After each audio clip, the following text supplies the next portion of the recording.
இலங்கை நாட்டின் ஜனாதிபதி அனுரகுமார் திசாநாயக்க அவங்களோட கழுத்து அறுப்பன் வெட்டுவன் என்று சில சிங்கள இளைஞர்கள் பொது இடத்துல வச்சு மிகப்பெரிய ஜனாதிபதியவே மிரட்டுற அளவுக்கு கதைச்சிருக்கிறாங்க.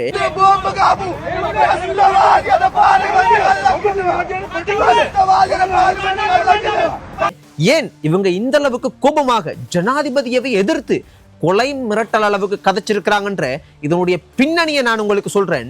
அது மட்டும் இல்ல, கோட்டாபய ராஜபக்ச அவங்க கைது செய்யப்பட போறேர், அவரை தூக்கி உள்ள போட போறாங்கன்ற சில விஷயம் வெளியாகி இருக்குது. இதையும் நான் உங்களுக்கு சொல்றேன். அது மட்டும் இல்ல, மிகப்பெரிய அரசியல்வாதி பிரதி அமைச்சர் குணவர்த்தன் என்று சொல்லப்படக்கூடிய பெரிய பொலிட்டிக்கலால் அவர் கைது செய்யப்பட்டு அவர் மிகப்பெரிய ஊழல் குற்றச்சாட்டு நிரூபிக்கப்பட்ட காரணத்தினால அவருக்கு 16 வருஷம் ஜெயில் வாழ்க்கண்டு அவருக்கு நீதிமன்றம் தீர்ப்பு கொடுத்தனால அவரை ஜெயிலுக்கு கூட்டி கொண்டு போகக்கூடிய புகைப்படங்கள் வீடியோகள் எல்லாம் இலங்கை நாட்டில் பெரிய பேசு பொருளாக இன்றைக்கு மாறி இருக்குது. அது மட்டும் இல்ல, உங்களுக்கு தெரியும், கிளிநொச்சியை சேர்ந்த பாடகர் ஒருத்தர் பயங்கரவாத தடை சட்டத்தில் கைது செய்யப்பட்டதுக்காக அரசாங்கத்தை எதிர்த்து சில பாராளுமன்ற உறுப்பினர்கள் நாமல் ராஜபக்ச எல்லாம் அரசாங்கத்தை எதிர்த்து மிகப்பெரிய அளவுக்கு விவாதம் ஒன்று போயிருந்தது. அந்த விவாதத்துல நாமல் ராஜபக்ச அவங்க சொன்னாங்க, அரசாங்கம் விடுதலை புலிகள் பாட்டுக்களை போட்டு ஓட்டு கேட்கலாம், சாதாரண இளைஞர் இதை செஞ்சா கைது பண்ணுவீங்களா அப்படின்ற சில விஷயத்தை அவர் கதைச்சிருக்கேன்.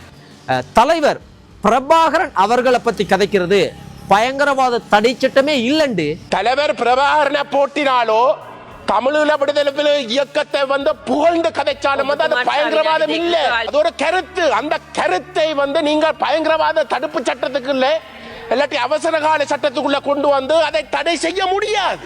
சங்கீத்சன் அவர்களை உடனடியாக இந்த அரசு விடுவிக்கவில்லை என்றால் வடக்கு கிழக்கு தழுவிய ஒரு மாபெரும் போராட்டத்திற்கு மக்கள் தயாராகிறார். ஒரு பாடசாலையின் விளையாட்டு போட்டியிலே சோடிக்க முடியாது. பாடசாலை விளையாட்டு போட்டியை நடத்தினால் பயங்கரவாத தடை சட்டம், பாடினால் பயங்கரவாத தடை சட்டம். இந்த அவ்வளவு விஷயத்தையும் இன்றைக்கு நாங்க தெளிவா கதைப்போம் சொந்தங்களே.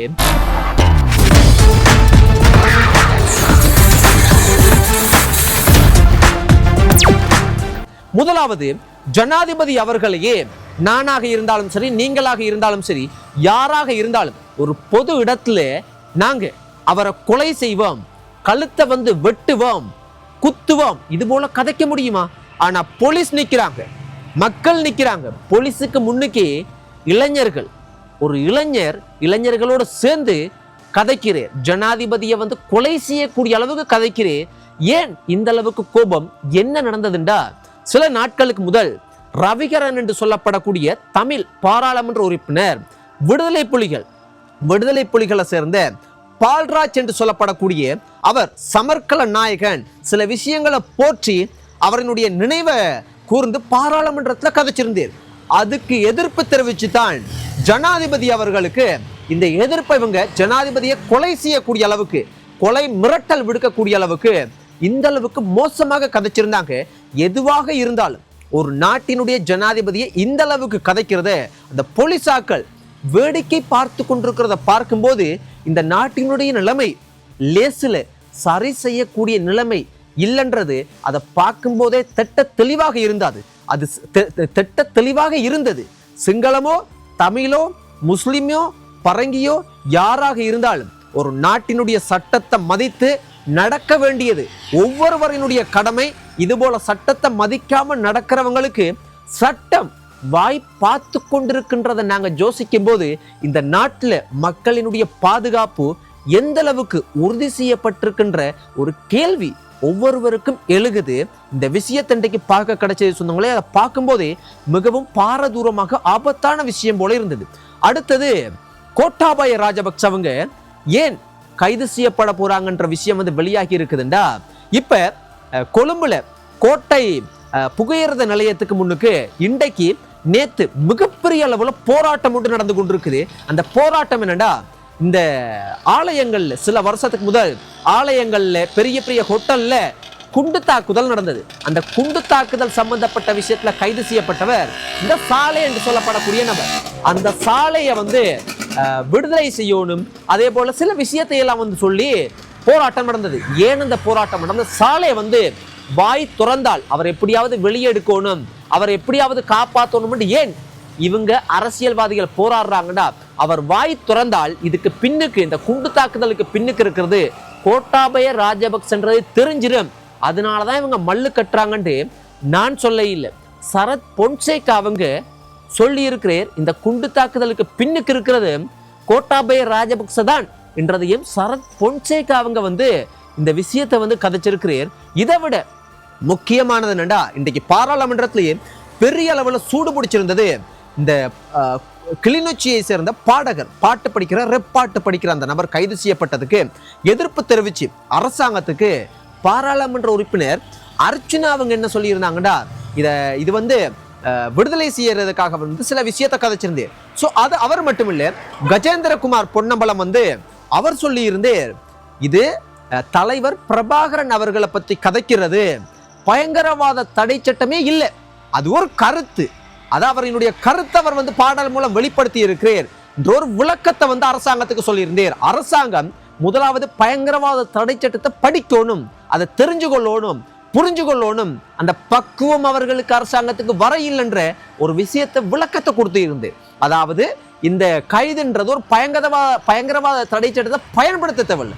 ஒரு பாடல் அவரினுடைய கருத்தை அவர் தெரிவிச்சிருக்கிறார், இது பயங்கரவாத தடை சட்டமே இல்லை, அந்த அளவுக்கு ஒரு கல்வி அறிவு இல்லாம இந்த அரசாங்கம் இருக்குதுன்றது போல அவரோட கருத்தை பார்க்க கிடைச்சது.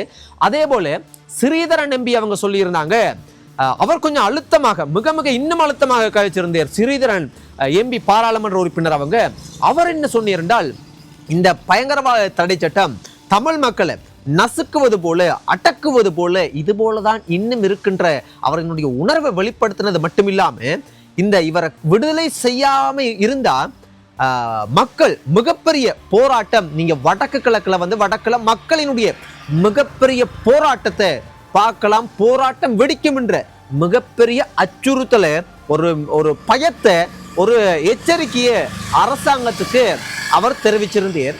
நாமல் ராஜபக்ச அவங்க சொன்னாங்க, அரசாங்கம் ஜேவிபி விடுதலை புலிகளினுடைய பாடல்களை போட்டு கதைக்கிறது, இந்த மாதிரி அவங்க செய்யறது குற்றம் இல்லை, ஒரு சாதாரண இளைஞர் கதைச்சா அது குற்றமா, பாட்டு பாடினா குற்றமா என்பது போல அவரினுடைய கருத்தை அவர் வெளிப்படுத்தி இருந்தார். நாமல் ராஜபக்ச அவங்க இந்த விஷயம் இன்றைக்கு பாராளுமன்றத்துல மிகப்பெரிய அளவுக்கு சூடு பிடிச்சிருந்தது.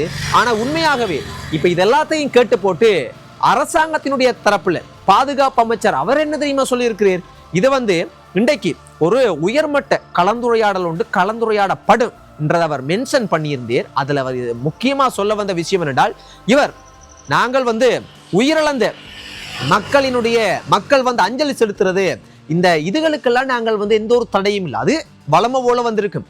ஆனால் விடுதலை புலிகளை மறுபடியும் மீள் உருவாக்குறதுக்கான முயற்சியோ அவர்களை போற்றி புகழ்றதோ அதுக்கு ஒருபோதும் இடமளிக்க மாட்டோம், இடமளிக்க போறதுன்றது அவர் கடுமையாக மென்ஷன் பண்ணி இருந்தார். ஸோ இதுதான் இன்றைக்கு இலங்கை நாட்டில் முக்கியமாக பார்க்க கிடைச்ச எந்த செய்தி தளங்களையும் எந்த செய்திகளையும் நீங்க தேடி ஆங்கிலமோ சிங்களமோ தமிழோ எங்க போனாலும் இதை தான் மாத்தி உருட்டி கதைச்சு கொண்டிருக்க போறாங்க. ஆனா இன்றைக்கு நடந்த இவ்வளவு விஷயத்தையும் வச்சு பார்க்கும்போது 2 கேம் இருக்குது. ஒன்று, தமிழ் மக்களுக்கு எதிராக உண்மையாகவே இந்த அரசாங்கமும் அடக்குமுறையே இந்த 2026ஆம் ஆண்டுலையும் பயன்படுத்துறாங்களோன்ற ஒரு கேள்வி எழுப்பப்பட்டிருக்குது நிச்சயமா. ஆனா இந்த பிரச்சனையை வச்சு அரசியல் செய்கிறாங்கன்றதும் திட்ட தெளிவா தெரியுது. ஆனா இதே சமயத்துல அரசாங்கம் இந்த கேம் ஏன் விளையாடுறாங்கன்னு பார்க்க போனா, மஹிந்த ராஜபக்ச இல்லைன்னா கோட்டாபய ராஜபக்ச அவங்கள நிச்சயமாக கைது செய்ய போறாங்க. அந்த கைதை நிவர்த்தி செய்யறதுக்கு, அதை கைது செய்தோன்னு என்ன சூடு பிடிக்கும்டா, விடுதலை புலிகளினுடைய வெளியில் இருக்கக்கூடிய புலம்பெயர் தமிழர் உறவுகளை திருப்திப்படுத்துறதுக்காக தான் இந்த கைது நடக்குது என்ற ஒரு மிகப்பெரிய சர்ச்சை எழும்பும். அதை ஈக்குவல் பண்றதுக்கு, அதை சமாளிக்கிறதுக்கு இது போன்ற விடுதலை புலிகளுக்கு ஆதரவு தெரிவிச்சிருக்காங்க, பாட்டு படிச்சிருக்கிறாங்க. சில விஷயம் இது போல கைதுகள் செய்தால் இந்த பக்கமும் கைது நடந்திருக்கு, அந்த பக்கமும் நடந்திருக்கு. அப்ப ஈக்குவல் பண்றதுக்கு அரசாங்கத்துக்கு ஒரு சாதகமான சூழ்நிலை இருக்கும்ன்ற சில விஷயத்தையும் நாங்க ஆழமாக சிந்திச்சா பார்க்க கிடைக்குது.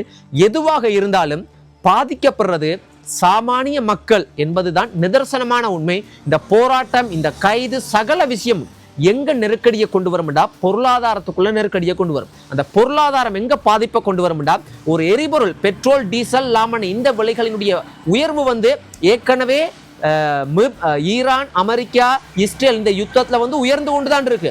அப்ப அதுவும் இல்லாம உள்நாட்டு பிரச்சனைகள்னால இந்த எரிபொருளினுடைய விலைகள் உயரும் போது ஒவ்வொரு பொருட்கள் ஒவ்வொரு அடிப்படையான சாப்பாட்டு பொருட்கள் எல்லாமே உயரும் போது சாமானிய மக்கள் அதிகமாக பாதிக்கப்படுவாங்க. இதுதான் இன்றைக்கு இலங்கை நாட்டில் பார்க்க கிடைச்ச முக்கியமான விஷயம். சொந்தங்களே, நன்றி. உங்களோட கருத்துக்களை மறக்காம பதிவு செய்யுங்க.